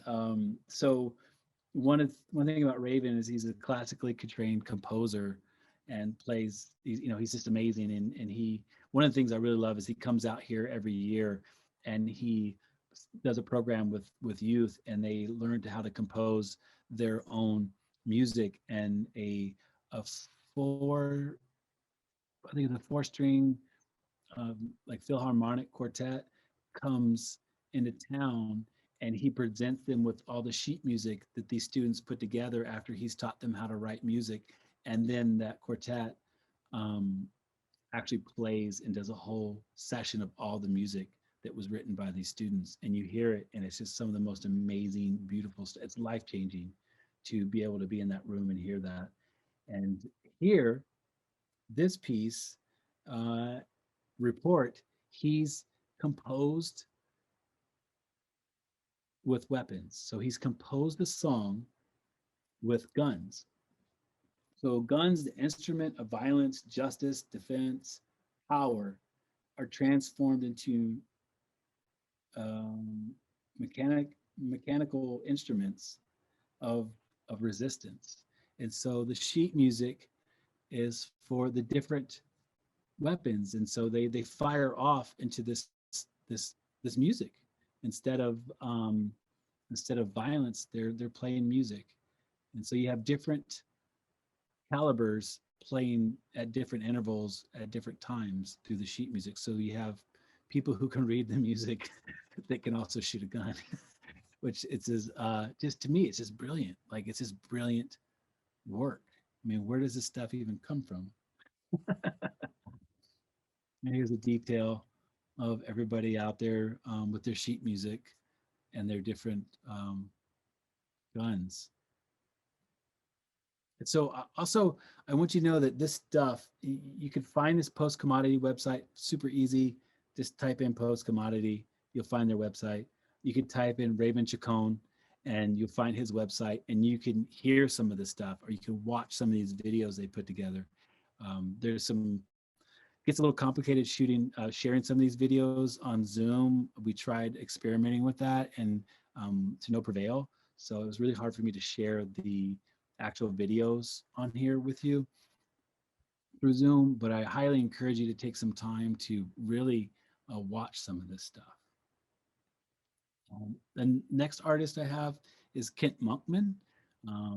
Kent Monkman also goes by his alter ego, Mischief Eagle Testicle. So if you kind of play of words, egotistical could be transformed from eagle testicle. And so this alter ego, Mischief, is finds herself in all these different very interesting um, kind of situations. They could be queer situations, but quite often they're very provoking because quite often they're with this colonial figure, and so they're oh, let's just get to it. This is a photo that he did dealing with George Catlin's series of work, and I here's the kind of what I'm talking about. These kind of queer or gay kind of positions, but with the colonizer. And Mischief is now provoked into these power positions, these kind of dominant positions. So in a way, it's this feminist identity, this queer identity, but also this indigenous identity. And why I really want to show this work is because he is just an amazing artist. This is just, I'm just showing you guys his paintings. He does performances, he does installations, he does videos, and he is just, he's kind of like the work that Post Commodity does. It's just everywhere, it's changing, and they're so talented with their mediums that their concept, their ideas and things that the discussions that they want to have, that dictates the medium, that dictates the material that they decide to use. They're so talented that they don't go, I'm just going to paint everything that I want to talk about. They just think, what's the discussion? What's the thing that I want to talk about? Okay, now I'm going to find the best way to have that conversation, the best material to have that conversation. I'm going to use that. And even though I'm just sharing his paintings, his video work, his installation work, his performance work is just really amazing. This guy is just outstanding. I just can't talk enough about how awesome his work is. So I also encourage you to go to his website and look at this work, because also he deals with very heavy stuff, not just gay or queer or transgender stuff. Because to me, I respect that work because the idea of two spirit that's in our indigenous communities, and that it's really important for us to honor and appreciate the power of our two spirit family members, and they have real medicine to share with us, and they're important for our community. But that was taken away from us from the colonial kind of divide, this idea of Christianity, and this idea of assimilating to a colonial narrative in which people who may be two-spirited or quote unquote gay or queer, transgender, these people were to be now demonized. And we as indigenous people need to bring these people back in our community and listen and accept them in a very truly loving way, because that's our traditional way of treating people. And this piece, you think about the incarceration of indigenous people, the mental illness that we might have, the historical trauma, and you think about the institutions that are there to put us behind bars. And then in the far left back corner, you see is some women in blankets, kind of, which to me, I feel like it's kind of going more back to a more traditional way of healing, thinking about how we would heal people who are dealing with trauma in our community, in a traditional way versus this colonial way that chastises and demonizes them, incarcerates them, and really just separates them from the love of the community that's really built to bring them back and heal them, which goes back to historical trauma, which is why I included this, which is the boarding school trauma and the women and the families having their children taken away, and what was happening to the communities and what was happening to these children in the boarding schools, being tortured, being beaten, being raped in these places, not allowed to speak their language, having their hair cut, taking their culture away from them, and on the most brutal fashion possible. I love the detail of the little coyote behind the tree too, watching, observing. This work is just, his work is so rich because he doesn't just stick with one story and one history or one concept. He's constantly dealing with multiple things, with multiple different mediums. I don't know how the guy gets any rest, the kind of work that he pumps out. And then I'm going to go to this artist, Jeffrey Gibson. And Jeffrey Gibson's an amazing artist, and also dealing with, um, I mean, he's also dealing with queer, gender, fashion, and these references in his work. A lot of historical, but also subcultural references in his work. And this, I feel like some of his most powerful work is the jingle dress punching bags. You know, Jeffrey says that the adornment of the punching bags diffuses the violence. Um, I, as a viewer, I just can't. I still have a hard time thinking that it's diffusing the violence. I still see that bag as a punching bag, and I see these beaded pieces, the how he's indigenized them, as a reference to women and the violence against women. And so I still have a hard time diffuse. For me, is taking the diffusing the violence out of it. I still have this projection of violence towards our women that needs to be corrected in our communities. That's what I see in these pieces. But regardless, if I don't see them quite eye to eye with him, it's slightly just off for me, from my perspective. But that's my perspective. We all have different perspectives. But they're nonetheless, these are just amazing, beautiful conceptual pieces that I think once you see them, you can never unsee them. And Maria Watt does these beautiful towers of blankets, and you'll see the same concepts that I use my blankets. Reason why I use blankets also are very similar to her concepts of these, and these kind of towers, these pillars, these things that could hold not only a building, but maybe even a roundhouse, a longhouse. And this piece particular, there's these tags to that some of these blankets are from people in the community, and they have these stories of where these blankets come from. So you have that personal touch of how these blankets are connected to the community. And these are just really just, um, it's just beautiful. If you think about our culture as Indigenous people, but also just how these blankets connect to non-Indigenous people. And here's another piece where she has taken that blanket tower and carved it out of wood, um, which goes in just a beautiful piece conceptually, and thinking about these pillars again and the steel beams, these structures, and this almost seems so fortified that you can't remove it.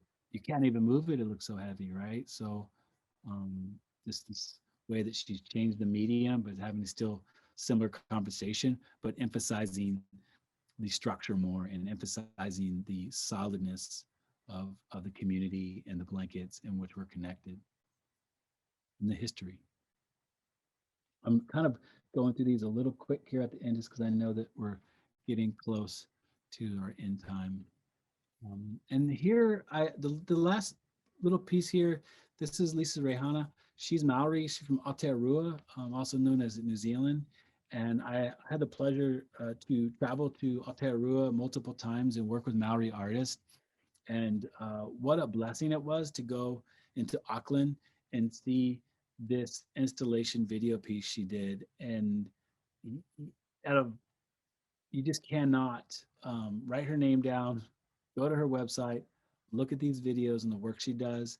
You cannot not see it. This is just amazing work. It reminded me so much of the things that I was trying to do with my woodcuts, the very long woodcuts, but on a completely different level. She executed this that it was just mind blowing. The installation of this video was, I think, 15 feet high, and maybe in the room, it probably went 30 yards.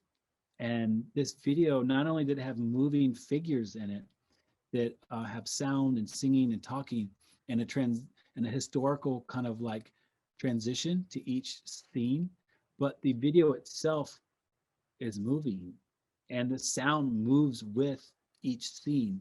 So it's so complex that the only really way to really immerse yourself and understand the just genius of this piece is to actually see it in person. So if you ever see her name and you ever see this Pursuit of Venus being shown, you need to go see it. And so here's the idea of how long this thing could be. But that actual screen, as the whole thing moves and shifts to the left, and the new scenes start to show up, and it goes real slow. So by the time the scene on the right starts, it just finishes up when it gets to the very left end, and then the sound moves with it. And these are these details. And so she was kind of using these um, uh, wallpapers, these European wallpapers of these beautiful, picturesque tropical places that were being wallpapered by colonial people and put in their homes. And so she was using those as a reference for the backgrounds, because what it's missing, the place is missing the people. It's missing the indigenous people. It's missing the stories and how these people are connected to the land. It's just the land as an object for you to desire, and use. And you see that colonial narrative that it gets replayed, and then you see how also the women are treated similarly as well. And then you see, okay, this is that manifest destiny kind of repeating itself. It's there for the taking, it's there as an object, it's there to be used. So this is one of the last two slides. I wanted to make sure I shared a dear friend, an inspiration, a lot of ways a mentor, Shan Goshorn, Eastern Band Cherokee, who passed away in 2018. An amazing weaver, amazing artist. She talked about boarding school. She talked about violence on women. She talked about history, all with these weaving these vessels. And we have weavers in the room. I know we come from weavers. We just in our communities in California, and how she was using the weaving and the idea of weaving and what it means in the medicine in that, and the healing properties of the knowledge that weavers have, right? They're real keepers of knowledge and medicine, and how she was trying to use this contemporary material, the paper and the photograph and text on these vessels. And then also one other person that I wanted to share was James Luna, who was an inspiration to me. Also, I had the pleasure of meeting James and exhibiting with him a couple times, and just an amazing guy. So so giving with knowledge and thoughts and ideas, and I mean, just a better person for knowing these two people as an artist and as just as a human beings. They're just amazing artists and even better human beings. And we lost these two people not too long ago. I still think about them all the time, and the impact they had on me as a person, as a Native person, and as an artist. And I just didn't think I could do this and share the different work that I shared today without talking about these two people who I feel like just passed away yesterday, as far as how my heart feels about these people. But yeah, just wanted to make sure I got these last two slides in. Thank you. That is the last piece in this talk. I can't believe people are still here listening. Oh my gosh, Jacob, it was gripping. And I don't just speak for myself. I know I speak for everybody that is here. This is just like such a gripping, like my heart is cracked open, my ribs are cracked open. Every piece was profound and moving and so meaningful. Thank you so much. I'm so grateful. And I know I speak for everybody here as well. Mind-boggling. Yes, indeed. Thank you. People loving it so much. It was just so many wows. And yeah, Jacob, it just so powerful. So maybe thank you. I've just been like, all right, 2 hours. Can I get all this in? I mean, my biggest I guess regret is not showing more work, because there's like, for these few people, there's just so many other Indigenous artists that could be put in here. But like I said, this is something that it's not a 2-hour thing. It would be a class. It'd be a class that you'd have to come to once or twice a week, reading assignments and these lectures over and over and over, because they're just, the contemporary Indigenous world is really, it's exploding, right? And what's funny is that what we're making as Indigenous people, as contemporary artists, the dialogue hasn't changed that much from what our ancestors were talking about with the work they're making. It's just different material, and it's including different people in the audience, and it's actually a more desperate tone. It's a more deliberate and desperate tone for people to really wake up, because we're still talking about the land. We're still talking about our connection with the community. We're still talking about the water. We're still talking about our relationships, right? We're still talking about these things, that our ancestors taught us to pray and talk about, and the way we made our things, and the way we collected our things, and the way we respected our relationships, and the reciprocal way that we need to address our relationships, not just with each other, but the land and the people, right? And the animals, the water. So yeah, this is it could be a lot. It could be a lot more. Well, there's a lot of people who want to sign up for your class. So, there's comments about K-12 schools needing to catch up. Just so many things. A fascinating window into a world. I realize I have so much to learn about. Healing works. So many things here in the chat. I'll save the chat so that you can read it. Representation matters. Does anybody have any questions for Jacob? And Summer, I'd like to turn everybody's cameras on for a moment so Jacob can see all the beautiful people who are here listening to him, and we're not a mystery to him. And also, thank you for providing so much context and thoughtful interweaving of concepts.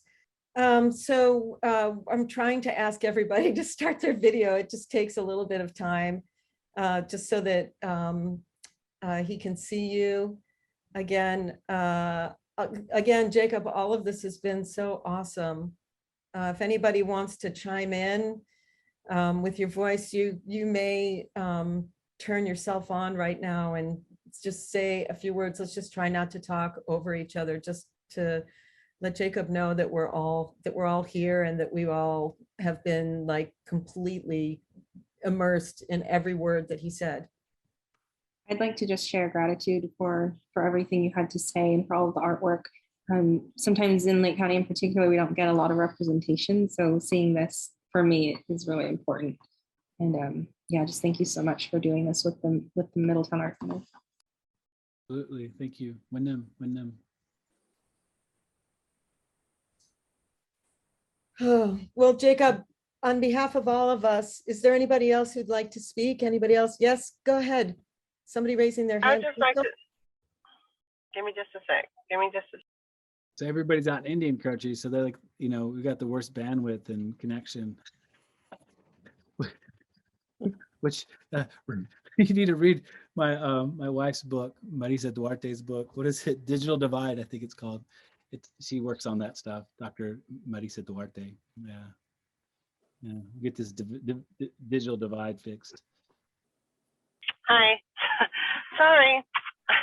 I couldn't tear myself away from this chat. I had to drop my kids off and I was picking up ramen takeout. But I've often asked myself this question, and people in the community, leaders in our community, and how do we maintain like traditional values in a contemporary world?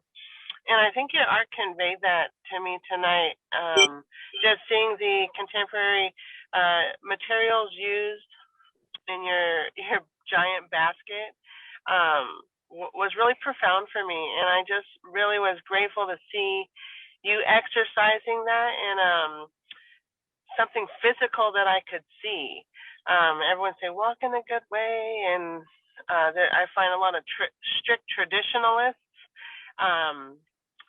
where there's a lot of negative aspect on those of us who live in contemporary society. And I just was really grateful to see how you were able to meld those two worlds together, you know, tradition, values, with our contemporary materials and the thought processes and lifestyles that go with it. And I like seeing how there was how you did that big printout, that 15-foot long printout, and how you changed the tops and bottoms of the European and the Indigenous person. And I feel like that myself sometimes, how like we both have our foot in both worlds, and it made it comfortable that it's okay to be in both worlds, that we have roots in both those worlds, but to honor both of those in a good way, and look at, you know, be conscious of that. But also, I liked how you depicted that for us to see, you know, something tangible, something visual that represents that. So I really enjoyed your talks, and I really enjoyed seeing the other artists, and it really evoked a lot of powerful and deep consciousness in me. So thank you so much for being on this. Absolutely. Thank you, Crystal. I appreciate those words. Thank you. Wyndham. I wanted to just quickly add that I appreciated the process, description of your process, especially how you picked out your materials, how contemplative your process is before you even actually start a project, that there is so much meditation in your art before you, thinking about the project before you actually start it.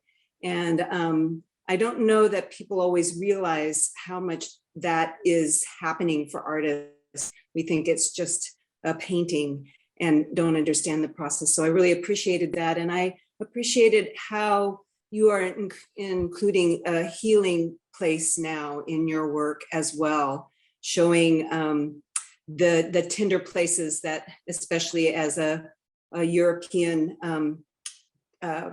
having European ancestors, that there's a lot of guilt associated with who my ancestors are. And so providing a place of healing is a really marvelous thing. And thank you so much for including that in your work.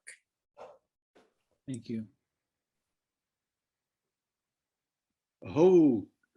Kualitonali no Xantlacat.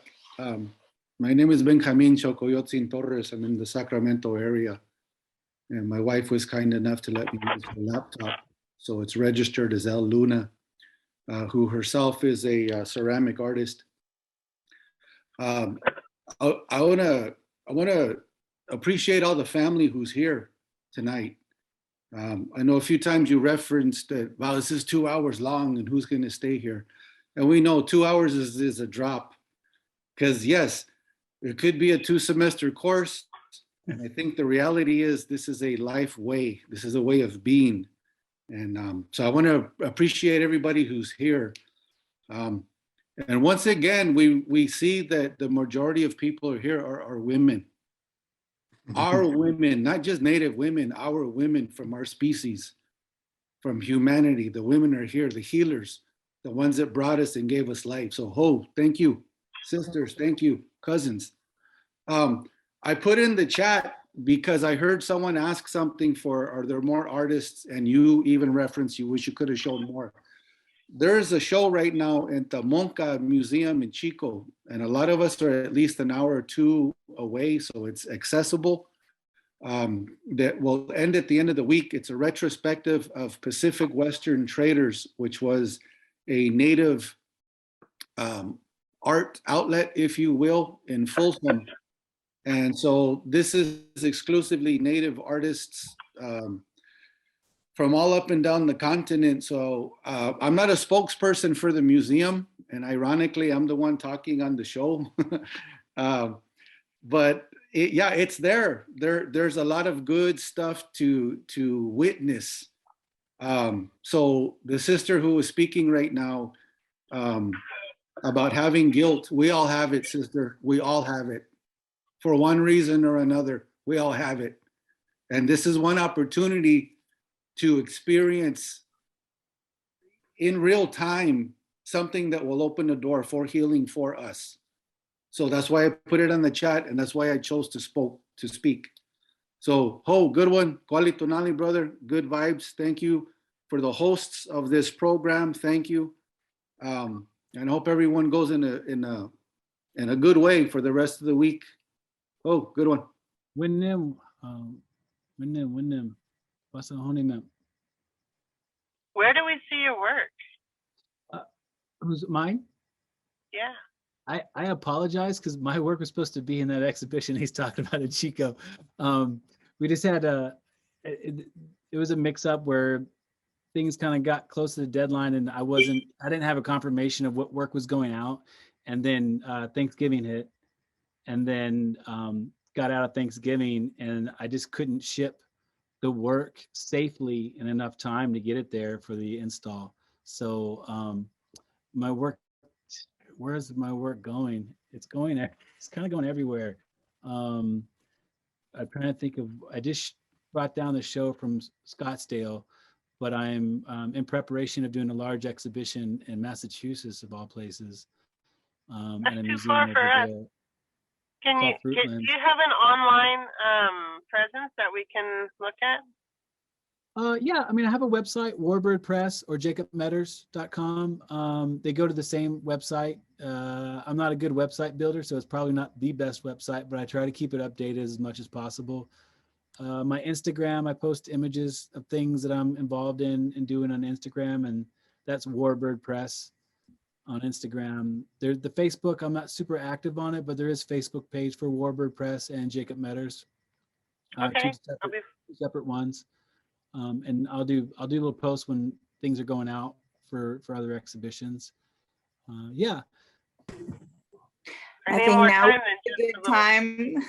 Sorry, Crystal. I think now would be a good time to talk about the exhibit that's going to be coming up. And maybe Jacob might put some pieces in that. We would be super honored to have that happen. So, and I actually am going to piggyback off of the man that was just talking a moment ago about the place for healing, and also earlier talking about that there's not a lot of representation of Indigenous art in our area. And I'm in your area, Lake County, Sonoma County, Mendocino County. And I was just having this conversations that, in my opinion, in the areas that I just mentioned, in Sacramento, all of California, all of the United States, has always been influenced by Indigenous artists.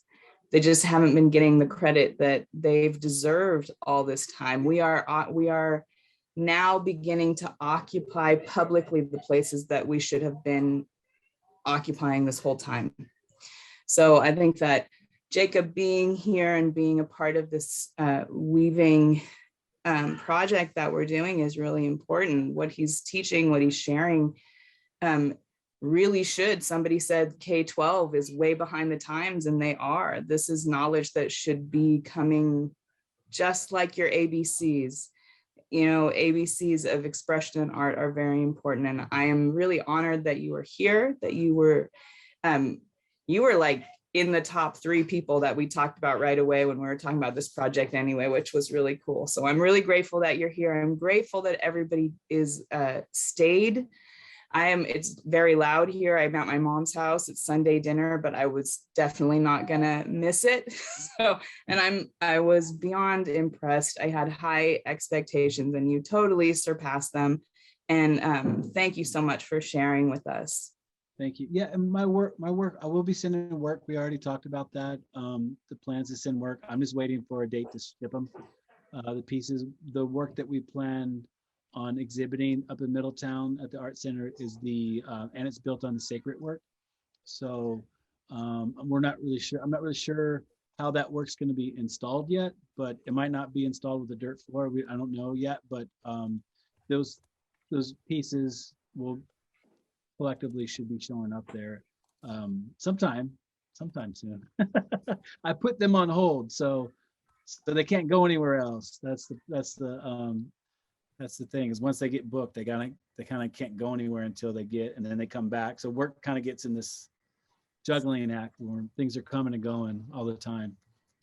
So cool. I love that work so much. And somebody wrote in here, they gave an articulation. It's like an appropriation of the appropriated is part of what you do.